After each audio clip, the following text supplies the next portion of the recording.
자, 오늘 우리 본문 말씀 중에 나오는 즉시 손을 내밀어라는 제목으로 함께 말씀을 나누도록 하겠습니다. 마태복음 14장도 이제 마태복음 14장을 전체적으로 우리가 지금 또 볼 건데요. 마태복음 14장도 역시 엔 에케이노 토 카이로라는 컨트롤 C 컨트롤 V 한 것 같은 그런 구절로 시작을 해요. 영어로는 at that time이라고 되어 있는데 영어 성경 보면 그때에 라는 그런 표현입니다. 아주 우리가 몇 차례 지금 보고 있는 그런 표현이죠. 마태복음 5장에서 팔복산에 올라서 예수님께서 천국, 하나님의 나라가 시작됐다는 것을 선포하신 이후로 그 천국의 통치 이념, 다스려지는 그 통치 이념은 무엇인지, 그 천국을 이 땅에 시작하시는 이 예수님은 누구신지, 또 그분의 부름을 받고 그분을 따르는 이 제자들은 어떻게, 무엇을 위해서 살아가야 되는지, 그리고 그 천국에 소속된 사람이 누리는 그 쉼, 안식은 어떤 것인지에 대한 이야기들이 주제별로 이렇게 묶여서 그런데 다 그때에라는 단어로 주제별로 묶인 이야기들이 하나의 큰 이야기로 계속 지금 흘러가고 있는 거예요. 여러분, 이 흐름을 기억하셔야 돼요. 특별히 마태복음을 읽을 때는 그때에라는 단어가 큰 역할을 합니다. 이 주제별로 이야기들이 이렇게 큰 덩어리들이 있는데 이것들이 그때로 다 연결돼서 쭉 하나의 강물이 돼서 지류들이 모여 강물이 돼서 흘러가는 겁니다.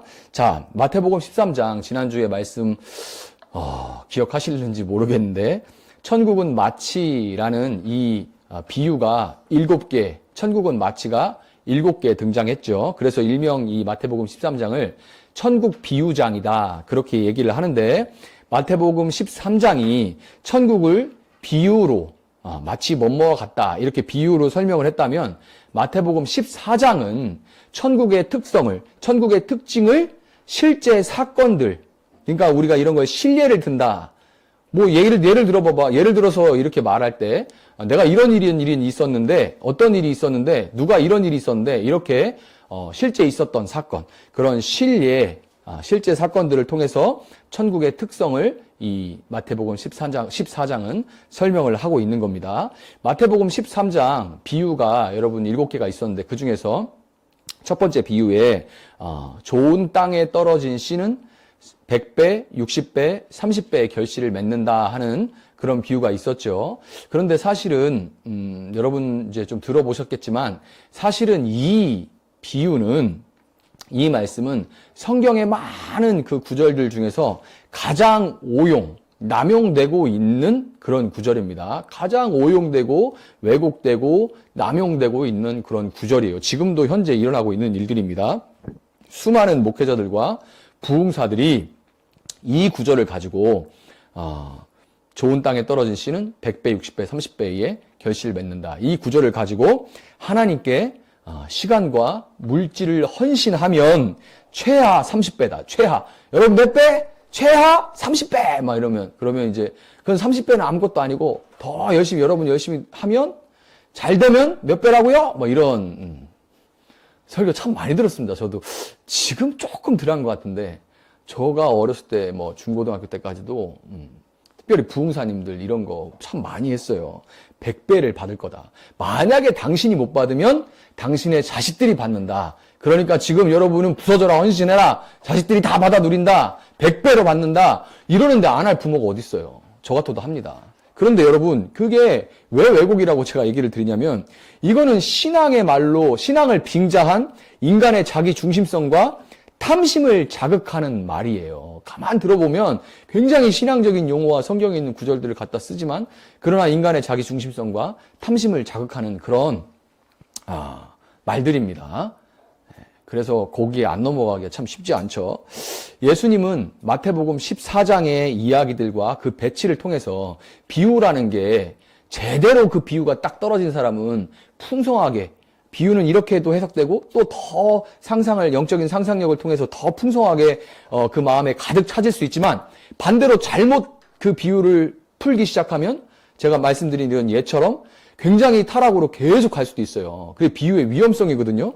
그래서 예수님이 이 마태복음 14장을 바로 연결해서 이 배치를 통해서 좋은 밭에 떨어져서 100배, 60배, 30배의 결실을 맺는 그 삶에 대해서 다시 한번 분명히 인간들이 오해할 게 뻔하기 때문에 이렇게 부흥사들이 이렇게 할 줄, 또 소위 그런 목회자들이 이렇게 할 줄 알았겠죠, 예수님은. 그러니까 14장에서 실예를 통해서 그게 진짜 의미하는 것이 무엇인지 다시 한번 말씀해 주시는 거예요.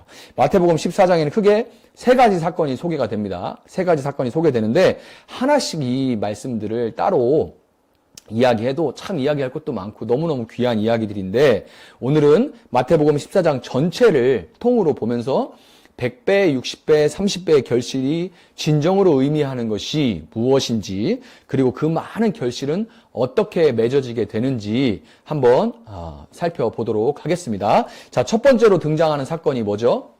읽어보신 분들, 첫 번째로 등장하는 사건은 바로 세례 요한의 죽음입니다. 자, 마태복음 14장 처음 사건은 세례 요한이 죽음을 맞는 사건이죠. 세례 요한은 헤롯 대왕의 아들인 헤롯 안디바가 이복 동생 헤롯 빌립의 아내인 헤로디아를 빼앗아서 결혼한 사건을 공개적으로 비난하다가 감옥에 갇혀서 긴 수감 생활 끝에 결국에 목베임을 당하게 됐습니다. 헤롯은 비록 세례 요한을 괘씸하니까 잡아다가 가두긴 했지만 경건함으로 많은 사람의 존경을 받고 있는, 한 몸에 받고 있는 이 세례 요한을 죽이려고까지는 하지 않았어요. 그런데 생일에, 그 헤롯의 생일에 헤로디아가 헤롯 안디바에게 올 때 딸을 하나 데리고 왔는데 그 딸의 이름은 살로메입니다. 이 살로메가 헤롯 이제 새아빠죠? 새아빠 앞에서 많은 사람들이 이제 왕의 생일 잔치니까 많은 사람들이 모였는데, 고위 관료들이 그 앞에서 이제 막 춤을 춥니다. 춤을 췄는데 춤을 잘 췄나 봐요. 그래서 헤롯이 아주 기뻤습니다. 아주 기뻐가지고 또 기분파예요. 그래서 뭐라고 했냐면, 뭘 원하냐? 네가 나라의 절반을 달라고 해도 내가 주겠다. 이렇게 왕의 입에서 그 말이 나갔습니다. 그런데 그때 이제 헤로디아가 기회를 받다가 그 딸 살로메에게, 야, 아버지, 그 왕이 이렇게 말을 했으니까 너가 세례 요한의 목을 잘라서 쟁반에 담아서 달라고 얘기해라. 이렇게 얘기합니다. 자, 식사 왔어요. 이렇게 하는 것처럼 머리를 담아가지고 오라고 이제 딸한테, 여자가 그거를 헤로디아가 이야기를 한 거예요. 참 무슨 잔혹 드라마 같죠? 근데 이 실제 있었던 일입니다. 이 청탁을 받은 이제 이 살로메가 왕한테 그렇게 얘기를 하니까, 이 체면 문화, 지금 중동의 체면 문화는 지금도, 명예 문화는 굉장히 지금도 강력하죠. 왕이 그 말을 한 바람에 고위 관료들 앞에서 이렇게 부탁을 하니까 그 말을 차마 깰 수가 없어서 결국 세례 요한의 목을 베고 말게 된 거예요. 베게 된 거예요. 그래서 정말 쟁반에 담아가지고 가지고 온 거죠. 여러분, 헤로디아가 그토록 잔혹한 요구를 했던 것은 그녀가 헤롯 안디바를 너무너무 사랑해서, 전에 한때 아주버님이었던 그 헤롯 안디바를 너무 사랑했는데 그와의 결혼을 세례 요한이 이제 비난하니까, 세례 요한에 대한 그런 앙심 때문에 왜 내 사랑을 방해해? 이런 게 아닙니다. 그것도 안 좋지만 만약에 그렇다면 사랑에 눈이 멀었나 보다 이럴 수도 있겠지만, 그런데 그게 아니에요. 여러분, 이제 내막을 보면 헤로디아라는 이 여인은 유대의 하스모니안 가문 출신인데요. 하스모니안 가문은 명문가입니다. 어떻게 명문가냐면, 이 이스라엘이 로마의 식민지가 되기 전에 시리아라는 나라의 식민지로 또 이제 정복을 당해서 한동안의 시간을 어려움을 겪었는데, 그때 또 시리아는 로마도 그렇지만 시리아는 더 이 성전, 이스라엘이 하나님 신앙, 유대 신앙을 완전히 핍박하고 성전에서 돼지 피로 제사를 드리고 막 제우스 신을 갖다 세워놓고 별짓을 다 했어요. 그래가지고 유대인들이 엄청난 반감을 가지고 있었는데, 그때 이제 유대인들 중에 마카비라는 사람이 있습니다.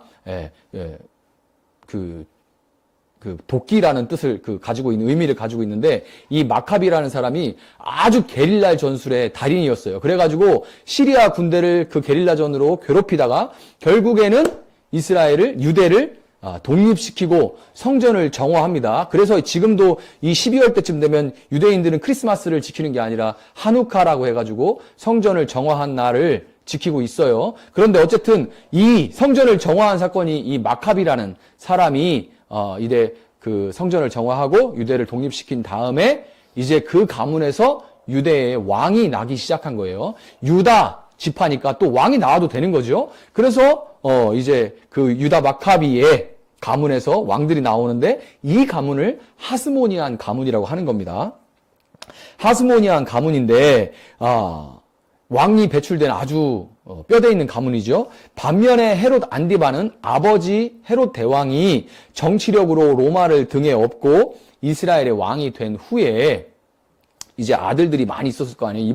이복 동생들, 그러니까 아들, 여기저기서 아들들을 낳는데, 헤롯 안디바가 자기가 술수를 통해서, 권모 술수를 통해서 이복 동생들을 다 변방으로 보내버리고, 빌립과 같이.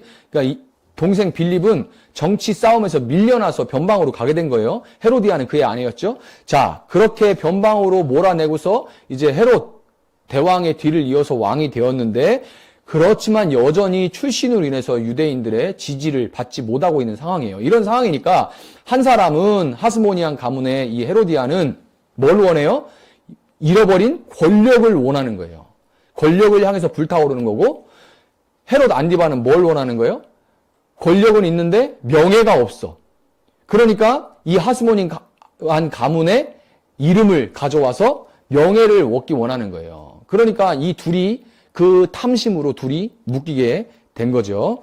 결국에는 이 헤롯 안디바는 출신 성분이 필요해서 조강지처를 버린 후에 동생의 아내를 빼앗은 거고, 헤로디아는 권력욕으로 권력 다툼에서 밀린 남편을 버려버린 겁니다. 둘 사이에 사랑이 있었을까요? 그런 건 없었겠죠.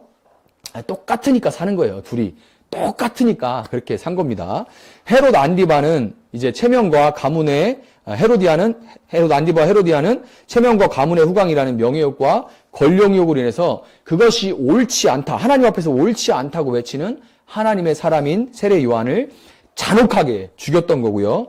세례 요한은 누가 봐도 정결하고 의로운 삶을 살았음에도 불구하고 그들의 손에 의해서 끝내 무력하게 죽음을 맞이하게 됐던 겁니다. 참으로 억울하고 허무한 그런 죽음이죠. 세례 요한의 죽음치고 참 허무하고 억울한 죽음입니다. 그래서인지 마태는 같은 이야기가 기록된 다른 복음서들에는 없는 이야기를 하나 여기다가 추가해요.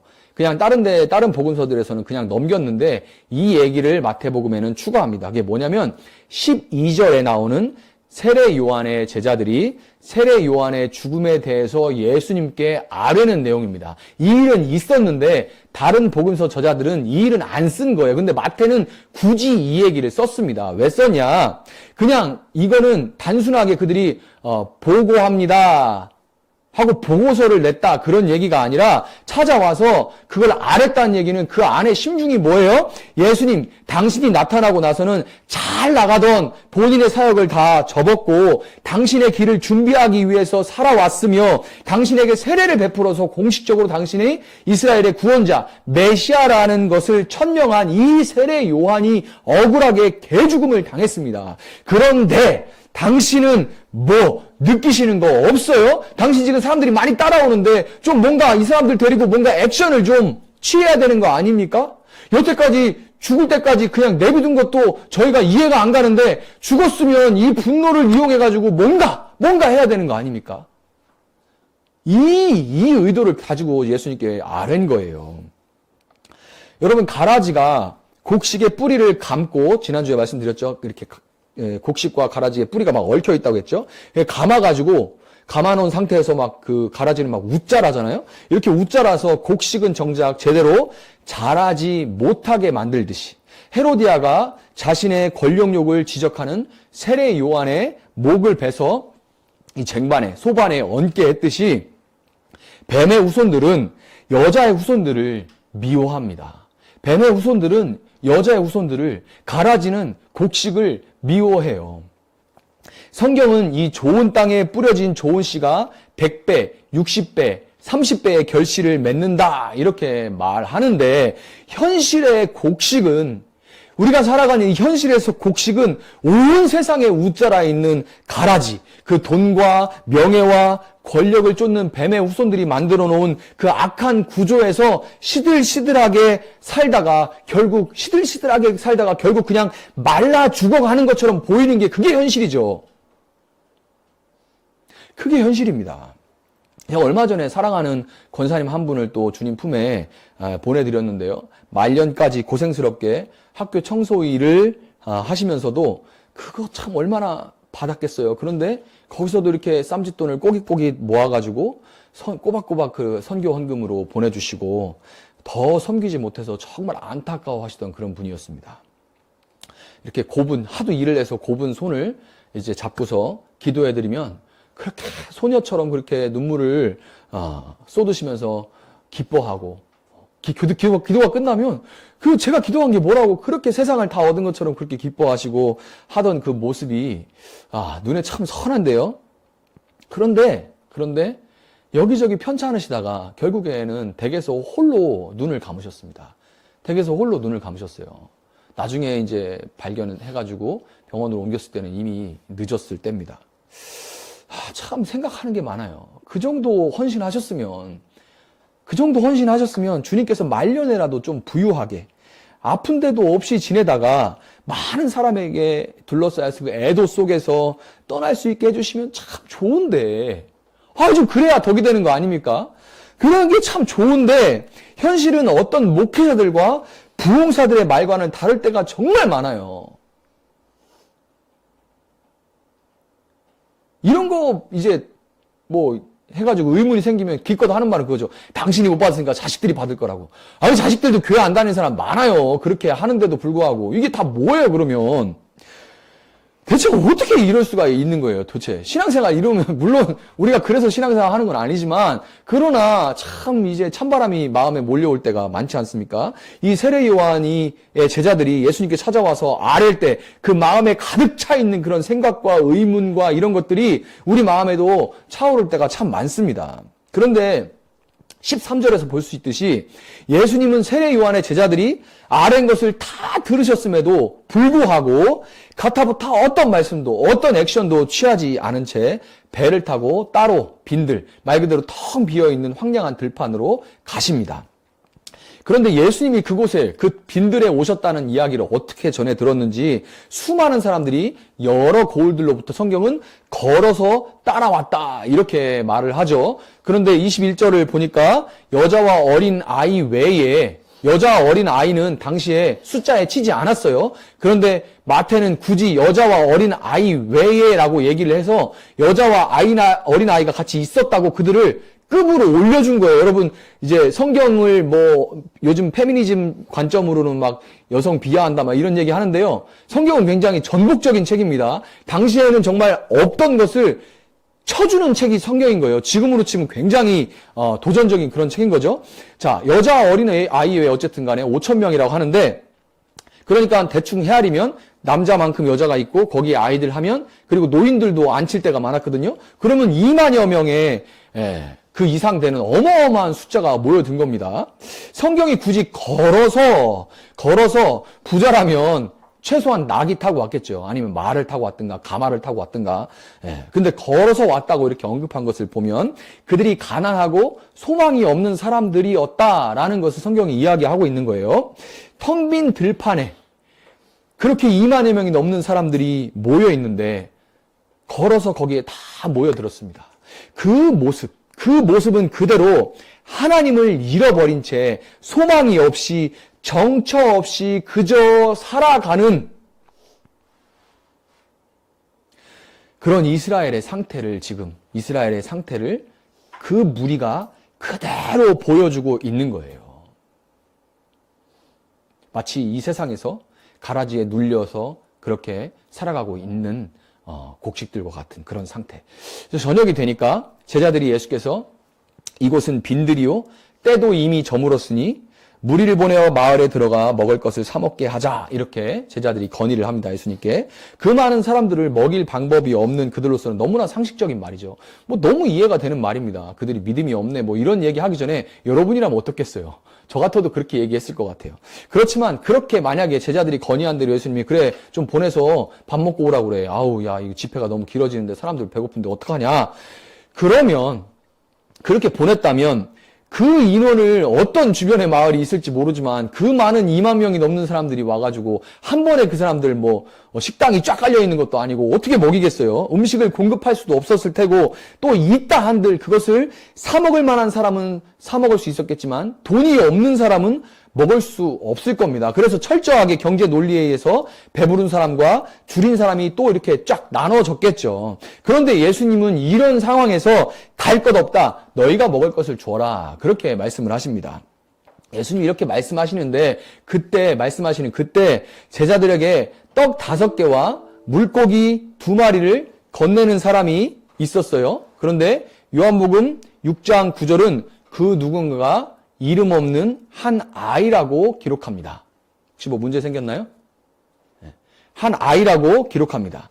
그러니까 예수님에게 건네진 것은 아이 혼자 먹을 만한 그 정도 양이었다는 얘기예요. 뭐 오병이어가 큰 그런 도시락이 아니라 아이 하나가 겨우 먹을 만한 오병이어라니까 그 물고기 2마리가 무슨 고등어 이만한 거 이런 거 생각하실 수 있지만 그거 아니에요. 요만한 멸치보다 조금 더 큰 그 정도의 생선을 얘기하는 겁니다. 자, 이 정도의 양의 도시락이었습니다.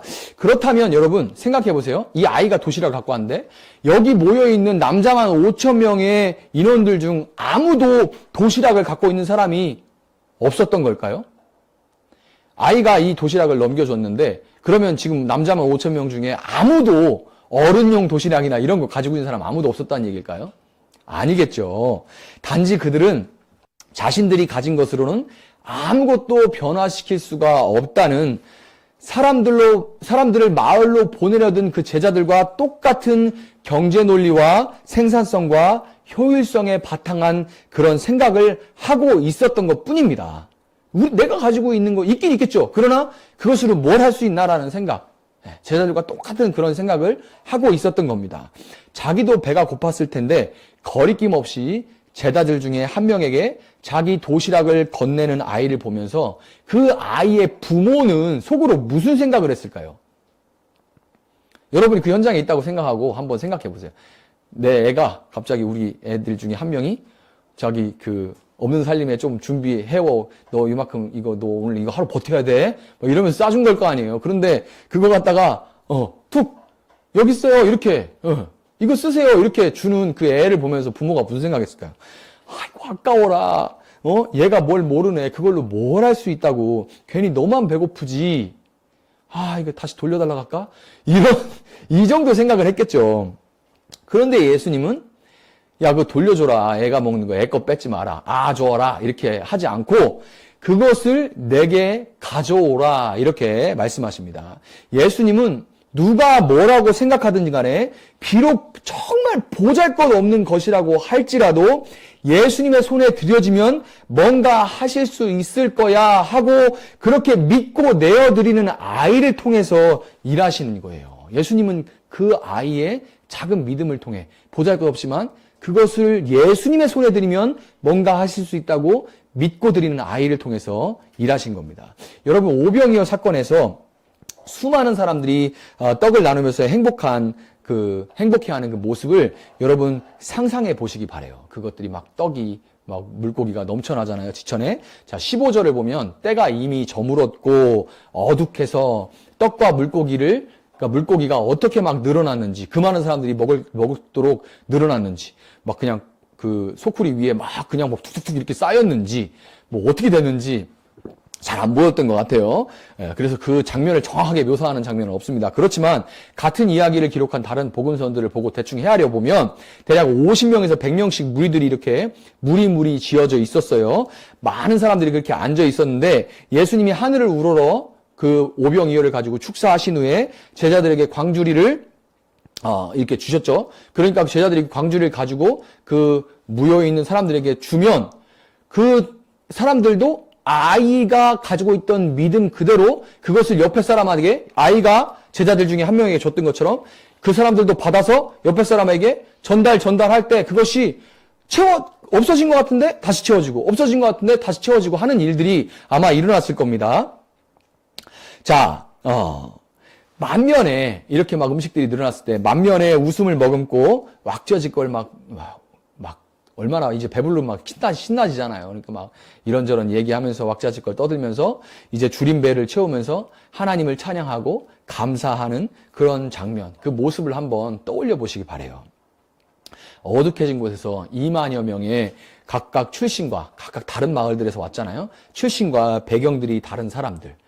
거기에는 당연히 수많은 사람들이 그렇게 모여든 이유를 밝히고자 하는, 알아내고자 하는 로마가 보낸 비밀 경찰들도 숨어 있을 것이고, 혹시나 모를 폭동이나 반란을 대비하기 위한 군인들도 몇 명 거기에 스며들어 있었을 겁니다. 그런데 그러거나 말거나 서로 떡과 물고기를 돌리면서 그런 출신과 배경 이런 거 다 내려놓고 하나가 돼서 즐거워하는 이 장면이 바로 100배, 60배, 30배로 부풀어난 천국의 모습을 그대로 보여주는 겁니다. 여러분, 다른 게 아니라 이 모습이 바로 100배, 60배, 30배로 겨자씨와 같은 오병이어가 늘어나서 천국이 부풀 대로 부풀어진 온 사람들이 잔치할 수 있는 바로 그 장면이 오병이어 사건인 겁니다. 여러분, 예수님은 이 오병이어의 사건을 통해서 세례 요한의 죽음에 대해 답하신 겁니다. 그건 뭐 액션을 취하거나 무슨 가타부타 말씀하신 게 아니라 그 다음에 따라 나오는 바로 이 오병이어 사건을 통해서 세례 요한의 죽음, 제자들이 와서 아랬던 그 사건에 대해서 예수님 말씀하시는 거예요. 사건으로.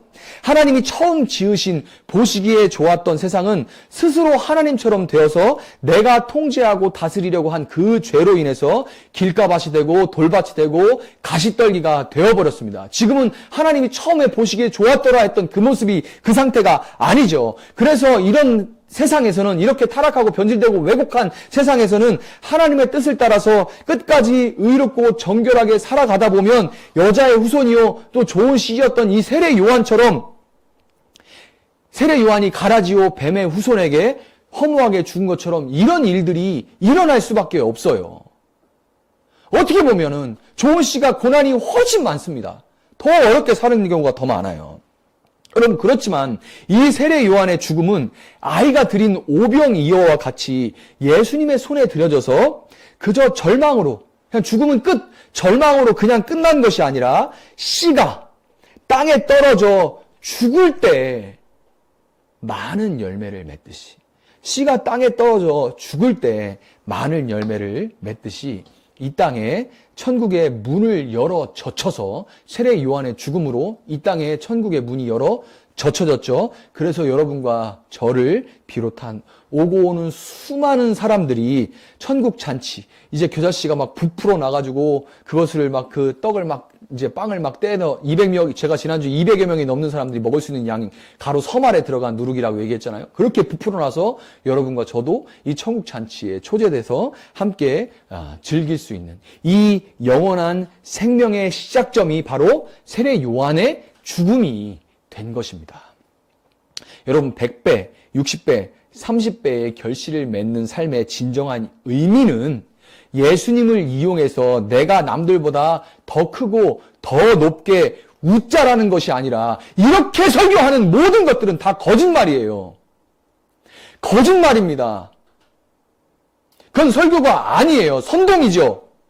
아닙니다. 그것은 천국이 아니에요. 진정한 의미는 100배, 60배, 30배의 진정한 의미는 내가 웃자라는 것이 아니라 예수님을 믿는 믿음으로 경제 논리, 생산성과 효율성의 이 세상 정신에 대해서 내가 죽어져서, 그래서 내가 죽은 그 땅에 높은 자가 낮은 자를 섬기고 상식을 뛰어넘어서, 상식적인 거 좋습니다. 그러나 교회는 상식을 지키지만 그 상식을 뛰어넘어야 돼요. 상식을 뛰어넘어서 베풀고 나누는 천국이 풍성하게 열매 맺는 것이라는 것. 여러분, 그것이 바로 100배, 60배, 30배의 결실을 맺는 그런 삶이라는 것을 여러분 꼭 기억하시고 그 마음 가운데 확실하게 믿으시기를 바랍니다. 이 사건 이후에 22절에서 예수님은 즉시 제자들을 재촉하셔서 자기가 무리를 돌려보는 동안에 배를 타고 건너편으로 가게 하시죠. 놀라운 기적을 경험한 무리들이 예수님을 왕으로 막 옹립하려는 움직임이 보였어요. 그리고 그 분위기에 제자들은 막 도취돼가지고 편승해서 막 우쭐해하는 모습을 예수님이 놓치실 리가 없죠.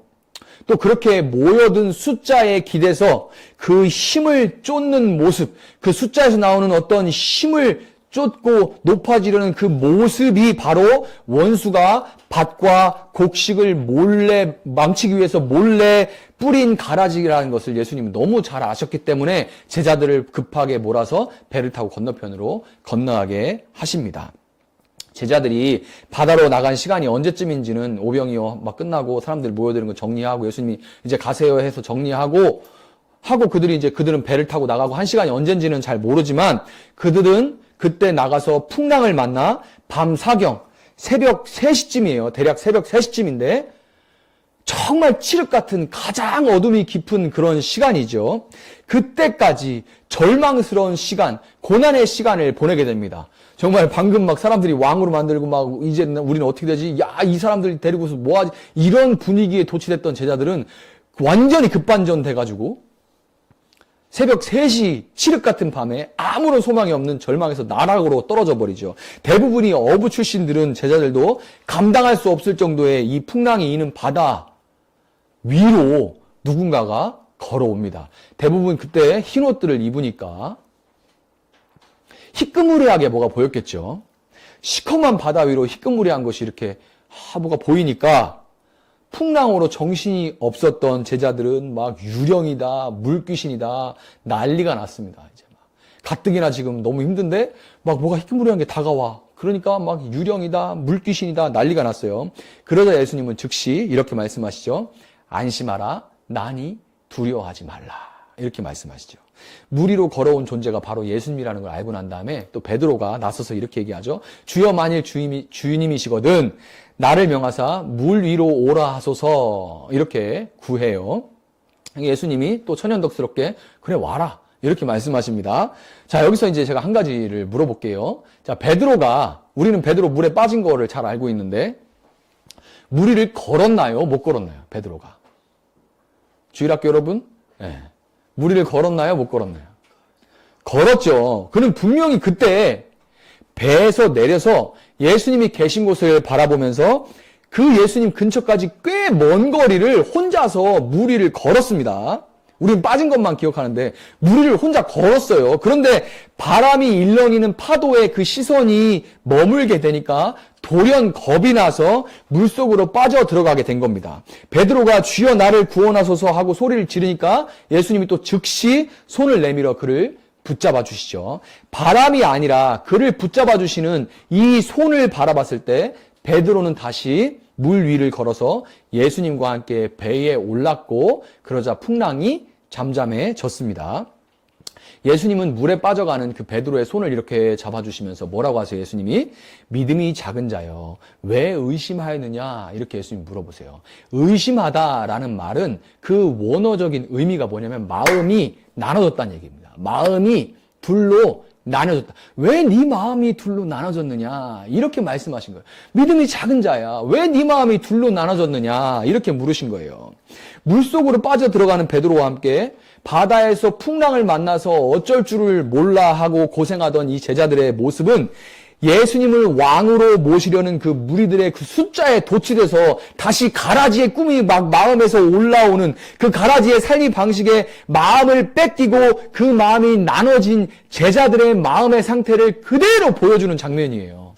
우리가 이 세상 정신에 또 마음을 뺏겨서 우리 마음이 나눠져 있는 이 상태가 바로 풍랑을 만난 제자들의 상태요. 물에 빠져들어가는 베드로의 상태를 그대로 보여주는 거란 말이에요.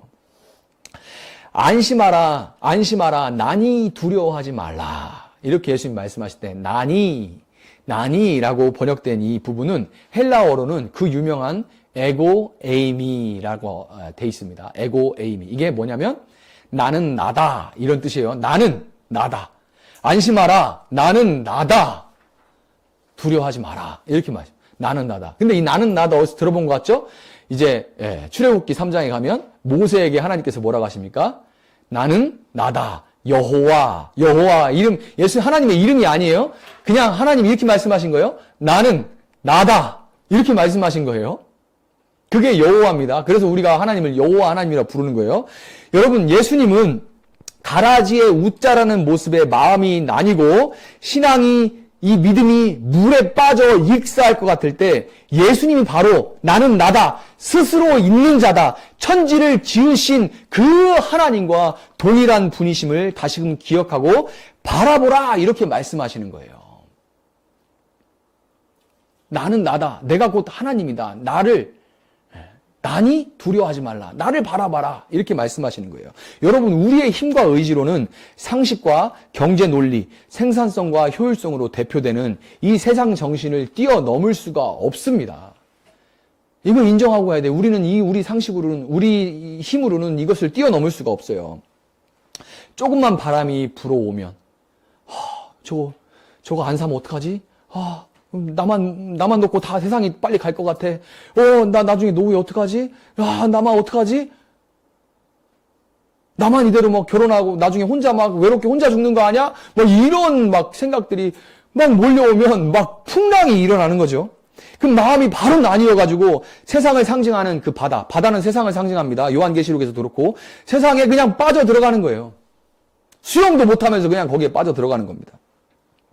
그렇지만 여러분, 우리의 소망은 주여 나를 구원하소서. 우리가 뭘 할 수 있어요, 여러분? 인간이 하나님에게, 신에게 할 수 있는 가장 귀한 말, 주여 당신이 내 주님입니다, 나를 구원하소서.